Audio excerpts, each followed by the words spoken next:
जो विषय आहे सर्वसमावेशक शहर वाहतूक आराखडा सीएमपी कॉम्प्रिहेन्सिव्ह मोबिलिटी प्लॅन.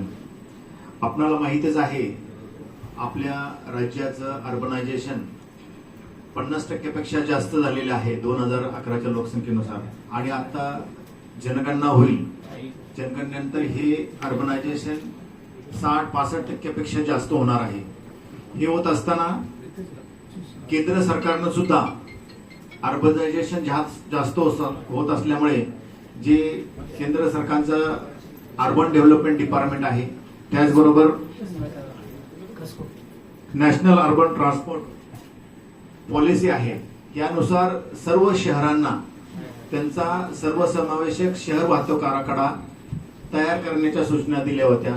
या बाबतीत आपल्या महाराष्ट्र शासनाच्या नगर विकास विभाग सचिव आहेत, अप्पर मुख्य सचिव नवी एक गुप्ता साहेब यांनी सुद्धा एक बैठक घेतली होती.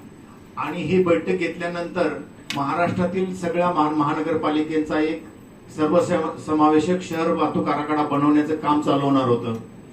त्याबाबत करत असताना हा त्यांच्या लेवलचा आराखडा झाला. पण आपल्या शहरामधील जी वाहतूक व्यवस्था आहे, आत्ताची वाहतूक व्यवस्था आणि पुढील 30 वर्षात कशा प्रकारे बदल होत जाणार वाहतूक व्यवस्थेत, त्याचं एक अभ्यास करून त्याचं नियोजन करण्यासाठी हा विषय आपणा सभागृहापुढे मांडलेला आहे.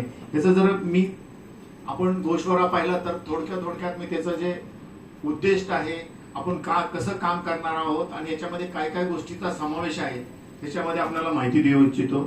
याचा जो उद्दिष्ट आहे ते आपण एकात्मिक नियोजन करायचं. आपल्याकडे रेल्वे आहे, बस आहे, सार्वजनिक वाहतूक करणारी अन्य व्यवस्था आहे, याचे एकत्रित नियोजन करून शाश्वत वाहतूक व्यवस्था निर्माण करायची आहे. ती पर्यावरणपूरक पाहिजे आणि ती सुरक्षित पाहिजे. हा या सीएमपी मागचा उद्दिष्ट आहे. हे करत असताना याचे जो स्कोप आहे, आपण जी व्याप्ती बघितली तर याच्यामध्ये आपण सध्या जो आपल्याकडे व्यवस्था आहे त्याचा आपण संपूर्ण महानगरपालिकेची लोकसंख्या असेल, वाहन असेल, रस्त्यांचे जाळे असेल, याचा माहिती जमा करणार, प्रायमरी डाटा. त्याच्यानंतर वाहतूक सर्वेक्षण करणार, प्रमुख जंक्शन आहेत त्याची गाड्याची गणना करणार, प्रवाशांच्या वाहतूक पद्धती, म्हणजे कोण एखादा व्यक्ती असेल तर तो स्वतः बाईक वापरतो, त्याच्यानंतर बस वापरतो, ट्रेन वापरतो, ह्याचे जे मल्टिपल जे ट्रान्सपोर्टचे मोड वापरतो त्याचा आपण अभ्यास करणार आहोत. त्याच्या बाबतीत नंतर सार्वजनिक वाहतूक व्यवस्था, आपल्याकडे मेजर जी सार्वजनिक वाहतूक व्यवस्था आहे त्याच्यामध्ये रेल्वे आणि आपल्या व्हीव्हीएमटीच्या बसेस आहेत, त्याच्याच बरोबर रिक्षा, हे कशा प्रकारे वाहतूक करतात ह्याचं नियोजन सुद्धा आपण करणार आहोत. त्याच्यानंतर पदचारी आणि सायकलिंग ह्याचा सुद्धा आपण अभ्यास करणार आहोत. आणि भविष्यकालीन पुढील 30 वर्षात आपण त्याचे अंदाज बांधून ह्याच्यानंतर आपण ह्याचं नियोजन करणार आहोत. ह्याच्याबरोबर प्रथमतः आपण आपली सद्यस्थिती काय आहे त्याच्या बाबतीत आपण अभ्यास केलेला आहे. तर वाहतूक कोंडी, वसई, नालासोपारा, विरार रेल्वे स्थानकाबाहेरील भागात आणि मुंबई अहमदाबाद हायवेला जोडणारे जे प्रमुख रस्ते आहेत, इकडून आपण पीक आवर्स पाहिले की सकाळी आणि संध्याकाळी मॅक्झिमम प्रमाणात वाहतूक कोंडी होत असते, त्याचा आपण अभ्यास करणार आहे. आणि पूर्व पश्चिम जोडणीचा अभाव, रेल्वे लाईन ओढण्यासाठी असलेला आरोबीची जी संख्या आहे ती कमी आहे, अनधिकृत पार्किंग आहेत रस्त्याच्या बाजूला, त्याच्या बाबतीत आपण अभ्यास करणार. अपुरे पदपथ आहेत आणि रिक्षाचं वर्चस्व, आपल्या शहरामध्ये रिक्षाची संख्या सुद्धा जास्त आहे, त्याचा आपण एक्झिस्टिंग सिच्युएशन जे आहे आपल्याकडे विद्यमान आपल्याकडे माहिती आहे ते आपण संकलित करणार आहोत. हे संकलित केल्यानंतर ह्याच्यातून आपल्या शहराची मोबिलिटी म्हणजे वाहतूक व्यवस्था सुधारण्यासाठी काय काय करायला लागतील, एक्सपर्ट ट्रान्सपोर्ट सेक्टर मधले जे एक्सपर्ट आहेत त्यांच्याकडून आपण त्याच्यावर उपाययोजना शोधणार आहोत. त्याच्यामध्ये प्रपोज रिकमेंडेशन जे असणार आहेत, म्हणजे हे 1 वर्षभर काम चालेल हे करणे, त्याचे ते रिकमेंडेशन मध्ये काय काय असणार आहेत. तर नवीन उड्डाण असतील, मिसिंग लिंक, आपल्याला बऱ्याच ठिकाणी जे जोडताना ईस्ट वेस्टला किंवा आपण इथून वसईला जाताना सुद्धा आपल्याला फिरून जायला लागतं, तर हे मिसिंग लिंक सुद्धा आपण शोधणार आहोत. पार्किंग सुविधा असेल, वाहतूक केंद्र, टर्मिनल सुविधा, नवीन रस्ते, रस्ते ज्योतीकरण, सबवे, रेल्वे उड्डाणपूल, रेल्वे स्थानक परिसर सुधारणा साठीचा प्रकल्प असेल, बुलेट ट्रेन मध्ये आपले एलएपी होणार आहे, तर त्या एलएपी ला सुद्धा आपल्या सर्व रेल्वे स्टेशनला जोडणे, आणि आपल्या शहरातल्या रस्त्यांना तिकडे जोडणे ह्याचा सुद्धा आपण अभ्यास करणार आहोत. त्याचबरोबर आपल्या महानगरपालिका स्तरावर ICCC integrated command control centre जे वाहतूक व्यवस्था चेक करण्यासाठी आहे त्याचा सुद्धा आपण स्थापना करणार आहोत. त्याच्यानंतर सार्वजनिक वाहतूक सुधारणामध्ये फर्स्ट प्रायोरिटी लेन ही आपल्याकडे आजची गरज नाही, परंतु भविष्यात 10-20 वर्षानंतर किंवा 15 वर्षानंतर जर आपली प्रायोरिटी लेन बसची ठेवायला लागले.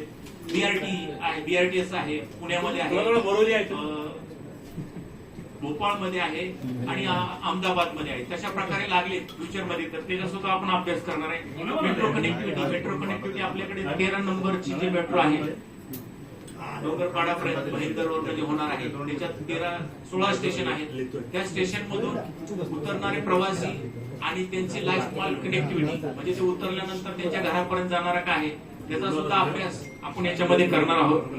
त्याच्यानंतर सर्वात महत्वाचं म्हणजे प्रवासी मागणी व्यवस्थापन, ट्रान्सपोर्ट फोरकास्टिंग. आपल्या शहरामधील जे 30 लाख लोकसंख्या आहे तर 30 लाख लोकसंख्यामधील लोक कोणत्या प्रकारे ट्रॅव्हल करतात हे आपण अभ्यास करणार आहोत. त्याच्यामध्ये आपले जर 4 रेल्वे स्टेशन आणि 5 रेल्वे स्टेशन वैतरणा पण आहे आणि जुचंद्रचं पण आहे असे 6 होतात.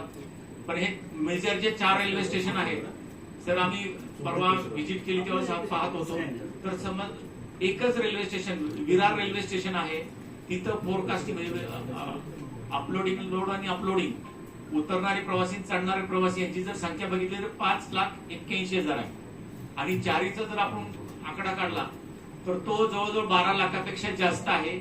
आणि हे उतरल्यानंतर कोणत्या वाहनानं जातात याचा आपल्याकडे आपण जे कोंडी गाव होते तर त्यांचं जे ट्रॅव्हलिंग टाइम वाढतो, त्यांना जायला त्यांचं साधन नसतं, रिक्षा वापरतात, स्वतःची गाडी वापरतात, काही जण चालत जातात. ह्याच्यासाठी सॉफ्टवेअर सुद्धा आहेत, मोठे मोठे सॉफ्टवेअर आहेत. त्याचं म्हणजे प्रत्येक व्यक्तीचं फोरकास्टिंग तो कसा प्रकारे प्रवास करतो याचा सुद्धा आपण ह्याच्यामध्ये स्टडी करणार आहोत. त्याच्यानंतर एक जलवाहतूक आपल्याला माहितच आहे नवी मुंबई टर्मिनल 3 हे विमानतळ सुरू झाल्यानंतर या ठिकाणी जाण्यासाठी जे वेगवेगळे मेट्रो असेल बसेस असेल यांचं अनालिसिस केलं होतं. त्याच्यानंतर त्यांनी मेरीटाईम बोर्डाने जलवाहतुकीचा सुद्धा एक अभ्यास केलेला आहे आणि त्याच्यामध्ये ते 10 स्टेशन डेव्हलप करणार आहेत. तर आपल्या इथून जुचंद्र इथून जेटीनं नवी मुंबईला तळवा खाडी मार्गे एक मार्ग त्यांनी त्याच्यामध्ये अंतर्भूत केलेला आहे. ते सुद्धा आपण त्याचं पब्लिक कशा प्रकारे वापरतील त्याचा सुद्धा आपण याच्यात अभ्यास करणार आहे. त्याच्या व्यतिरिक्त मोटार विरहित वाहतूक त्याच्यामध्ये जे स्कूल आहेत स्कूलच्या शेजारी मोटार विना किंवा सायकलनं याचा सुद्धा आपण अभ्यास करणार आहोत. आणि हे जे करत असताना स्मार्ट सोल्युशन मध्ये आहे ITMS integrated traffic management system, smart parking आणि ICCC मी आपल्याला सांगितलं हे जे टेक्नॉलॉजी आहे याचा स्मार्ट सोल्युशनचा सुद्धा याच्यामध्ये वापर करणार आहोत. त्याच्यावर बरोबर आपले पार्किंग धोरण सुद्धा आपण बनवलेलं आहे. पण टोटल पार्किंग धोरण त्याच्यामध्ये स्मार्ट पार्किंग असेल म्हणजे ऑफ रोड असेल ऑन रोड असेल किंवा मल्टी स्टोर्ड पार्किंग असेल ह्याचा सुद्धा आपण याच्यामध्ये अभ्यासामध्ये अंतर्भूत करणार आहोत. हे सर्व गोष्टी असताना हे करत असताना ह्याचा एक तंत्र सल्लागार असेल त्याच्याकडून अभ्यास करणार असतात आणि ह्याच्या व्यवस्थापन बघण्यासाठी सुद्धा एका व्यक्तीची आपण नेमणूक करणार आहोत. आणि हे करत असताना ह्याच्यामध्ये वाहतूक नियोजक, ट्रान्सपोर्ट प्लॅनर, शहरी वाहतूक कक्ष म्हणजे अर्बन ट्रान्सपोर्ट सेल याच्यामध्ये आपण वाहतूक नियोजक म्हणजे ट्रान्सपोर्ट प्लॅनरची एक नेमणूक करणार, अर्बन प्लॅनरची एक नेमणूक करणार, GIS एक्सपर्टची एक नेमणूक करणार कारण संगणक प्रणाली तज्ञ ह्याची सुद्धा आपण नेमणूक करून या प्रकारे चांगला सेल निर्माण करून हे आपल्याला स्टडी करायचं आहे. आणि आपला ज्यावेळेस हा CMP तयार होईल आणि आपला DP पण सायमल्टेनियसली तयार होतो तर हा CMP आपण DP बरोबर सुपरइम्पोज करून घेणार त्याच्यावरती आणि मग त्याच्यानंतर मग बाकीचं जे 30 वर्षामध्ये जे नियोजन आहे ते करणार आहेत. असा एक स्टडी आहे.